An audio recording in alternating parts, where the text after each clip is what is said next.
আসলে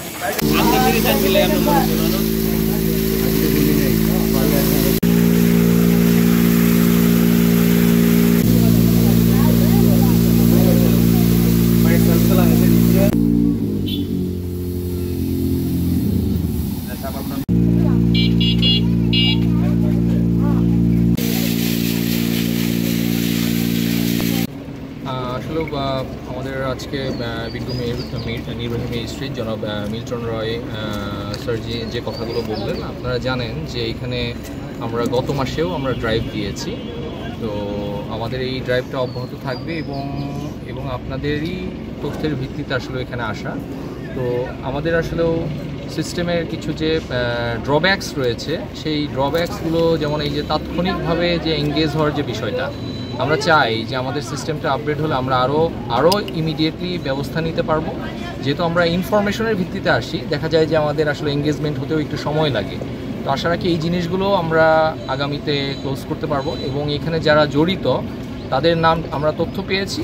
আমরা যেটা লিগ্যাল অ্যাকশন নেওয়া উচিত সেটা যথাযথভাবে নেওয়া হবে। আমাদের সাথে সরকার এখানে আমাদেরকে উপযুক্ত সাপোর্ট দিয়ে যাচ্ছেন, পুলিশ বাহিনী আমাদেরকে সাপোর্ট দিয়ে যাচ্ছেন এবং এখানে আপনারা জানেন যে এখানে ফায়ার সার্ভিসের বাহিনীও তারা ডেডিকেটলি এখানে কাজ করে যাচ্ছেন এবং একটা হিউজ ম্যান পাওয়ার এখানে ইউজ হচ্ছে। তো আমরা চাই যে সরকারি দপ্তরগুলো যেন তাদের নিয়মিত অ্যাক্টিভিটিসের মধ্যে যেন থাকতে পারে, এই ধরনের জিনিসগুলোতে যে ম্যান আওয়ার নষ্ট হচ্ছে সেটা যেন কমে আসে। তো আমাদের এই ড্রাইভ অব্যাহত থাকবে এবং আমরা চাই মানুষ অবৈধ ব্যবহার যেন না করে এবং মানুষও এটার দিকে একটু সজাগ হোক, সচেতন হোক এবং আমরা চাই তারা যেন আমাদেরকে একটু জানায় যে কোথাও কোনো ইললিগ্যাল ব্যবহার হলে। কারণ এটা কিন্তু একই সাথে যেমন আপনার এনার্জি, একই সাথে কিন্তু সেটা একটা বিস্ফোরক একটা দ্রব্য এটা, এবং এটা দাহ্য পদার্থ। তো এইটাতে যদি ফায়ার ট্রায়াঙ্গল এক হয়ে যায় এখানে বিস্ফোরণ হতে পারে এবং যে ধরনের স্থাপনা ইউজ করা হচ্ছে সেটা টেকনিক্যালি নট সাউন্ড। এটা তো ইললিগাল লাইনই, প্লাস হচ্ছে it is technically not consistent with our rules and regulation and international standard. So illegal line তো নেওয়াই যাবে না, আর তারা যেভাবে নিচ্ছে এখানে মানুষের মৃত্যুর হুমকি থাকবে এবং এখানে মানুষের একটা জীবনের তার প্রাণনাশেরও ঘটনা ঘটতে পারে। আমরা চাই মানুষ যেন এই ধরনের ইললিগাল কাজগুলো থেকে নিজেদেরকে বিরত রাখে। ধন্যবাদ। আজকে নারায়ণগঞ্জ জেলার বন্দর উপজেলার মদনপুর এলাকাস্থ কলাবাড়ি এলাকায় আমরা চুনের ভাটটি বিনষ্ট করলাম আর কি। তো যেটা হচ্ছে জ্বালানি ও খনিজ সম্পদ বিভাগের পক্ষ থেকে আমরা নিয়মিত এই তিতাসের যে অবৈধ গ্যাস সংযোগ আছে সেগুলোর বিরুদ্ধে মোবাইল কোড করে থাকি।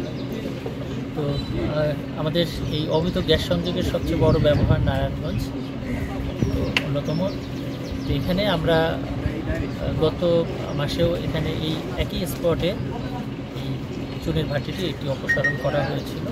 আবার গোপন সংবাদের ভিত্তিতে আমাদের তিতাসের মহোদয়, তো এখানে যেহেতু আবার চুনের ভাটি হয়েছে জানতে পেরে আমরা আজকে আবার মোবাইল কোর্ট পরিচালনা করেছি। তো যদিও আমরা তাৎক্ষণিকভাবে কাউকে না পাওয়ায় শাস্তির আওতায় আনা যায়নি, এই জন্য আমাদের তিতাসের লিগ্যাল টিম সাথে আছে। আমরা নিয়মিত মামলা রুজু করার জন্য পরামর্শ দিব। আমাদের সাথে আমাদের এখানকার স্থানীয় পুলিশ লাইন এবং আমাদের ফায়ার সার্ভিস তারাও সর্বাত্মক সহযোগিতা করেছে। তো যেখানে এই অবৈধ গ্যাস সংযোগ থাকবে আমাদের সেখানে অভিযান অব্যাহত থাকবে।